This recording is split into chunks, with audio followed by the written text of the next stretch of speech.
Group of death, group of comebacks. Wow.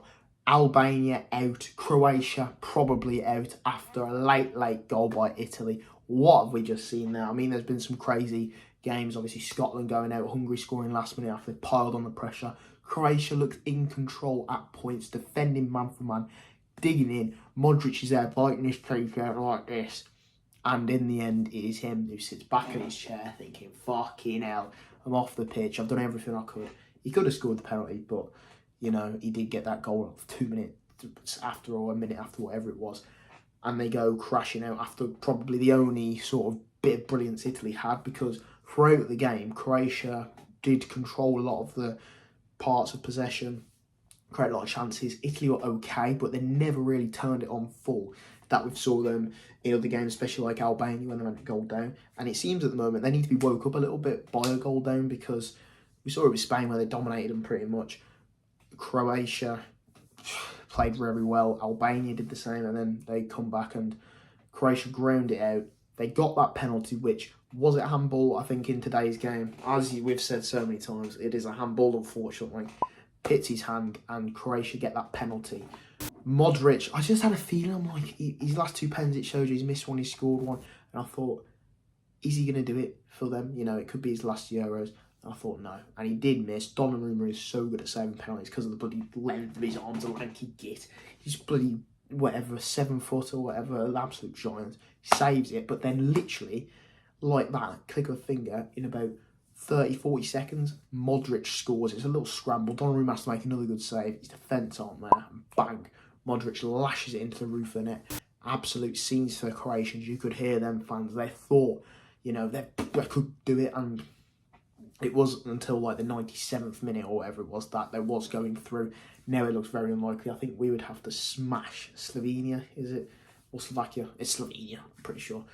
And a lot of them teams who are on 2 points, which I believe is Slovenia and someone else, would need to get battered in order for them to go up into the fourth ranking. And that is praying that no one else gets points from the other groups to put them onto 3. So the likelihood of this happening, if I was a betting man, is like 1,000 to 1 or 100, maybe not 1,000. Let's give it 300 to 1, because yeah, it's not going to happen. I'm just telling you right now.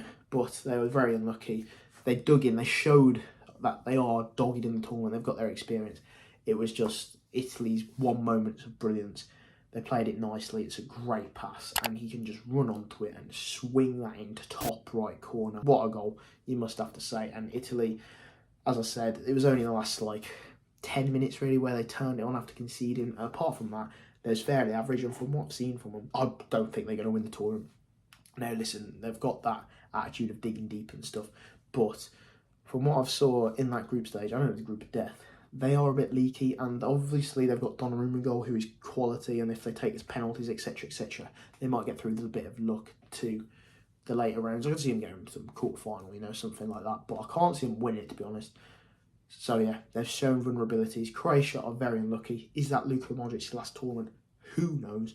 But yeah, now we're on to a few other games. There have been a lot of teams knocked out already, and then we'll get on to the round of 16 soon, when the only team I can see who's finished strong is Germany. I know they drew, but, you know, they rotated a few of their players. And Switzerland aren't like a terrible team, let's be honest. But, you know, others have qualified.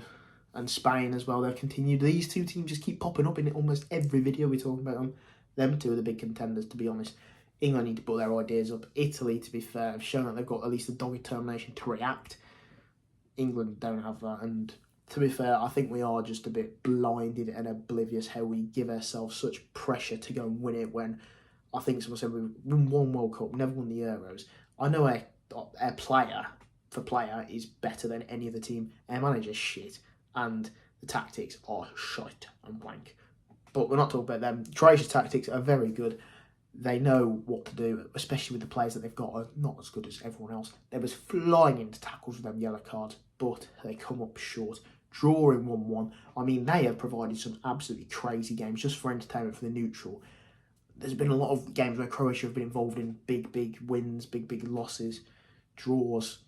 They've had it all, haven't they? And they end up on 2 points where, You know, if they'd have beaten Albania, but Albania scored in the last minute, it's just crazy. They've had the rollercoaster of emotions of the Euro. And now they've been sent home packing, so they've had a good time. Bye-bye, Croatia. Hope you guys enjoyed. Please leave a like, subscribe, and I'll see you in the next video.